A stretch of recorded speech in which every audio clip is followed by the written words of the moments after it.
ان کے جذبات کو ٹھیس پہنچائی جائے گی۔ ایسی صورتحال کے اندر ہم نے دیکھا علماء حق ہر دور کے اندر منظر عام پہ آئے ہیں اور پھر انہوں نے گستاخوں کے عقائد بیان کرنا شروع کیے، ان کے بزرگوں کی جو قابلیت ہے اس پر جو ہے وہ گفتگو کرنا شروع کی، اور ان کی کتابوں کے اندر جو کفر، جو گستاخیاں، جو تبرہ بازی موجود ہے اس کو جب کھول کر عوام کے سامنے رکھنا شروع کیا تو پھر یہاں سے جو ہے وہ تکلیف ہونا شروع ہو گئی اس مذہب کے پیروکاروں کو کہ ہمارے مراجوں کو گالیاں دی گئی، ہمارے بزرگوں کی توہین کی گئی۔ اچھا، کل تک اس میں ایک پوائنٹ بہت زیادہ اہمیت والا ہے، کل تک یہی لوگ جب توہین صحابہ، توہین اہل بیت کے خلاف بل اسمبلی میں پیش ہو کر منظور ہو چکا، کل تک یہی لوگ توہین صحابہ کی، گستاخی کی، توہین کی ڈیفینیشنز مانگ رہے تھے۔ اسلام آباد میں کانفرنس کر لینے کے بعد وہاں پر یہ کانفرنس میں مطالبہ کیا گیا کہ گستاخی ہوتی کیا ہے، ہمیں تو گستاخی کی ڈیفینیشن بتائی جائے، گستاخی کہتے کس کو ہیں۔ تو اسی ڈیفینیشن کو مانگنے والے لوگ آج جب ان کے مراجوں اور ان کے جو ہے وہ بزرگوں کی وہ حقائق جو حقائق پر مبنی ہے، کوئی اپنی طرف سے من گھڑت بات مولانا منظور احمد مینگل صاحب نے نہیں کی، وہی حقائق لا کر عوام کے سامنے پیش کیے، تو آج انہیں توہین کی ڈیفینیشن بھی نہیں مانگنی پڑی، انہیں جو ہے وہ گستاخی کی ڈیفینیشن کس درجے کی ہے، اعلیٰ درجے کی ہے، کم درجے کی ہے، درمیانی ہے، متوسط ہے، انہیں کچھ بھی نہیں مانگنا پڑا، بلکہ انہیں غیرت آئی، انہیں اپنے جو ہے وہ لیڈروں پر، خمینی پر غیرت آئی، اور یہ فوراً سے جو ہے وہ منظور احمد مینگل صاحب کے خلاف ایف آئی آر درج کرانے کے لیے وہاں پہنچ گئے۔ تو یہاں سے ایک بات ان لوگوں نے خود ہی کھول کر واضح کر دی ہمارے سامنے کہ گستاخی جو ہے اس کی ڈیفینیشن کیا تھی، توہین کسے کہتے ہیں، اور جس بد کلامی پر، جس تبرے پر غصہ آ جائے وہی گستاخی ہے، وہی توہین ہے، جو ہمیں یہاں پر منظرنامہ جو ہے وہ دیکھنے میں آ گیا۔ اس کے ساتھ ساتھ اب ایف آئی آر درج کرانے والا شخص ہے، اس شخص کو آپ دیکھ رہے ہوں گے، میں اسکرین پر بھی اس کی ویڈیو بھی چلا رہا ہوں اور اس کا جو چہرہ ہے وہ بھی دکھا رہا ہوں۔ میں نے بھی صبح لیا تھا اور پورا دن خراب گیا ہے، آپ بھی دیکھ لیجئے۔ دکھانا صرف اس لیے مقصود ہے کہ یہ وہ شخص ہے، اس کے چہرے کو آپ ملاحظہ کر لیجئے، ایک پاؤڈر، افیم اور چرس پینے والا جو بندہ ہے، جو کراچی کے اندر آپ کو جہانگیر پارک وہاں پر گھومتے ہوئے جو لوگ نظر آئیں گے، اس شخص کے ذریعے شیخ الحدیث مولانا منظور احمد مینگل صاحب کے خلاف ایف آئی آر کٹوائی گئی۔ کوئی سمجھ بوجھ رکھنے والا بندہ سامنے آتا، اس کی مدعیت میں یہ پرچہ کٹواتے، بات سمجھ میں بھی آتی۔ مولانا منظور احمد مینگل صاحب کے جو پیشاب ہے اس کے قطرے کے برابر بھی یہ شخص نہیں ہے، اور یہ ایف آئی آر کٹوانے چلا ہے ڈاکٹر منظور احمد مینگل صاحب کے خلاف۔ کیا پدی اور کیا پدی کا شوربہ۔ اب ہم اپنی گفتگو کو آگے بڑھاتے ہیں۔ یہاں پر گستاخ طبقے نے انہوں نے ماحول کو، اس سینیریو کو تبدیل کرنے کی کوشش کی ہے۔ گستاخ صحابہ کے خلاف، جب بھی گستاخ اہل بیت کے خلاف مسلمانوں کی جانب سے ملک میں آوازیں اٹھی ہیں، اس آواز کی وجہ سے گستاخوں کو تکلیف ہوئی تھی اور اس بل کی مخالفت میں یہ لوگ منظر عام پہ آئے تھے۔ اب جب اس بل کو قانون بنوانے کے لیے مطالبات زور پکڑ رہے ہیں اور اس میں شدت آ رہی ہے، تو پھر وہ گستاخ طبقہ اب سینیریو کو تبدیل کرنا چاہ رہا ہے اور وہ یہ واویلا کر کے میدان میں آ رہا ہے کہ ہمارے مذہب کی توہین کر دی، ہمارے مراجوں کی توہین کر دی، ہمارے بزرگوں کو گالیاں دے دی اور یہ کر دیا اور وہ کر دیا۔ لہٰذا اہل سنت مسلمانوں کو کسی انتشار میں پڑھنے سے پہلے یہ بات ضرور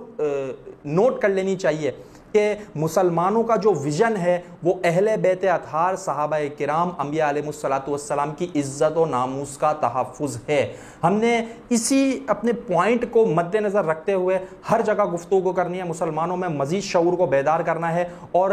قانون نافذ کرنے والے اداروں کو ہم نے اپنی جانب متوجہ کرنا ہے۔ آپ کوئی بھی مسئلہ ملک میں اٹھا لیں، آپ علماء کرام کی ٹارگٹ کلنگ دیکھ لیں۔ گزشتہ دنوں مولانا ضیاء الرحمن مدنی صاحب جو اہل حدیث مکتبہ فکر کے عالم دین تھے اور تحفظ ناموس صحابہ کے حوالے سے کراچی شہر کے اندر سرگرم تھے، ان کو کراچی میں دن دہاڑے قتل کر دیا گیا۔ اسی طریقے سے آپ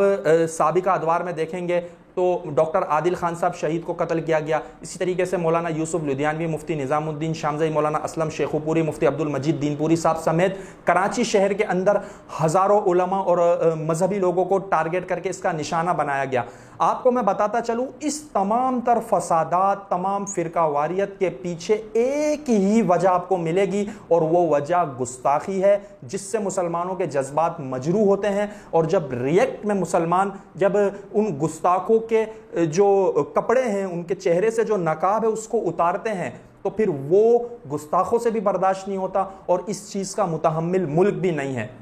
لہٰذا جو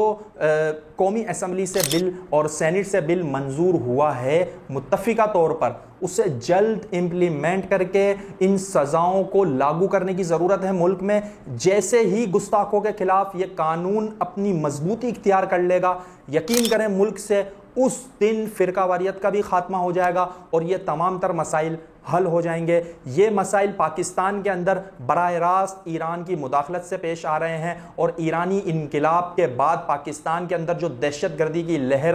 ہر کچھ عرصے کے بعد اٹھتی ہے، جو تھمنے کا نام تک نہیں لیتی، اس لہر کو روکنے کے لیے ایک ہی واحد حل ہے، وہ حل تحفظ ناموس صحابہ و اہل بیت بل کا امپلیمنٹ ہے۔ امید کرتے ہیں آپ کو آج کی ویڈیو بے حد پسند آئی ہوگی۔ اگر آپ کو یہ ویڈیو پسند آئی ہو